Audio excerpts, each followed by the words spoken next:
we have not managed, in fact, just managed to hear anything resembling ideas about how to fix those problems from those who want power. What we hear is that it is only they who can make Nigeria work. Is their turn because they were denied yesterday. It is they who have enough loyalties to win nominations and then elections. Hardly anything about the Nigerian people and why many who were seeking public office are putting themselves forward. We have been trying to focus on our modus vivendi, the way we live, for quite some time. Because there are many who argue that why progress has been challenged in Nigeria is that our grown norm is out of sync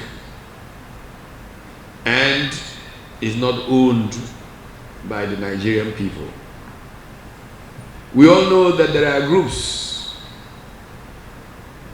amongst the most strident, the leadership of Afenifere, who say that there should be no elections unless we go through this process of having a new constitutional arrangement that will work.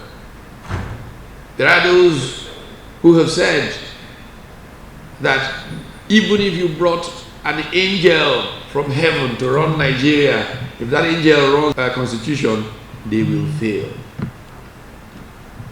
And so we thought, if we are to make these elections meaningful, if we are to get the players sensitive to the issues, if we are to ensure some peace and order and begin to pull us together above just partisan concerns, that we should put on the table, put on the agenda, the matter of how we live together. And this is the basis for this intervention and interjection. Our goal is that today it's just a flag of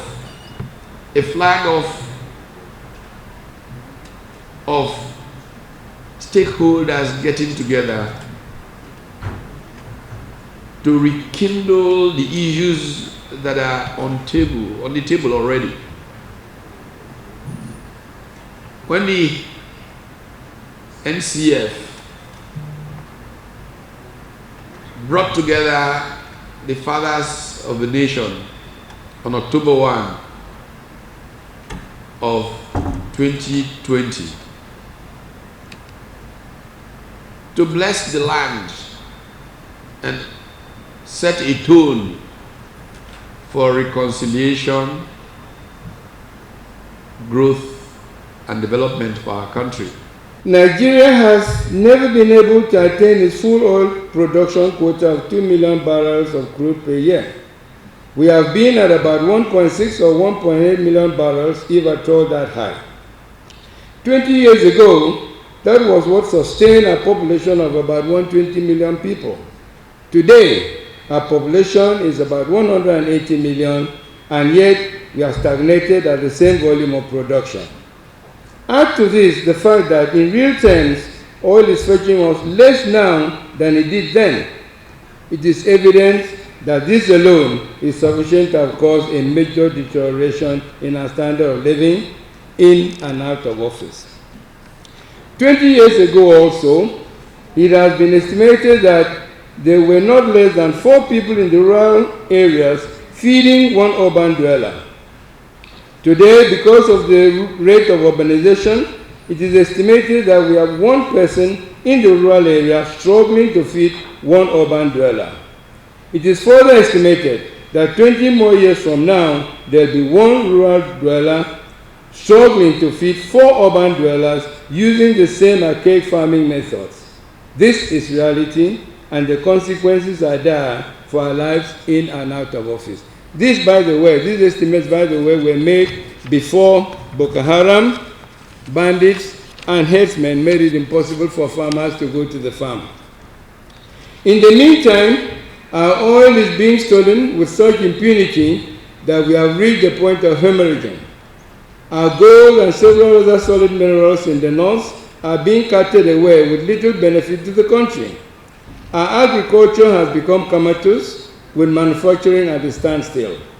All this I have observed as an elder statesman, and have come to the conclusion that we have disastrously derailed, and we are now perilously charging a suicidal trajectory of self-destruction. The problem of disruption, insecurity, started with a group called Boko Haram in the northeast of Nigeria.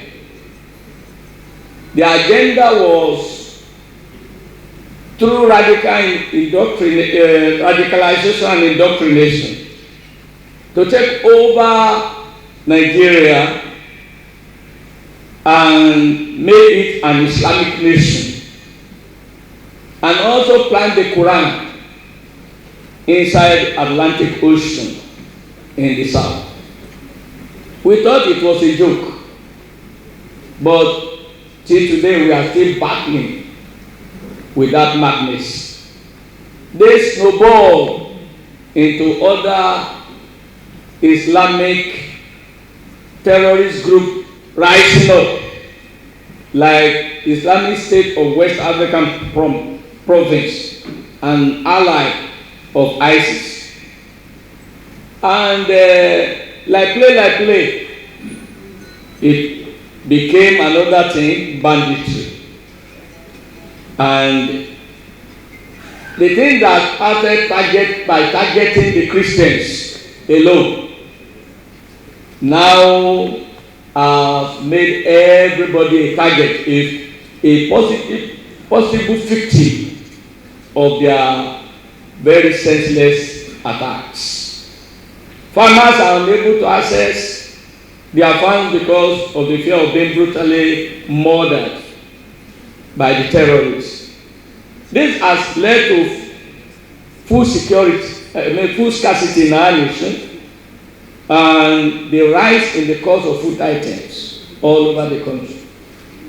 Everything just turning worse and worse. The business environment is no longer conducive, and businesses are relocating out of Nigeria to Ghana and other neighboring countries.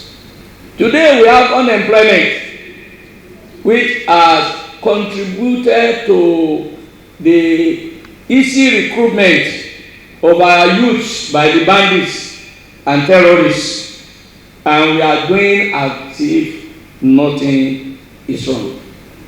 Because of the unemployment of the young people amidst us educated, those that cannot continue to wait until, by faith, until something better happens, they have become cyber criminals.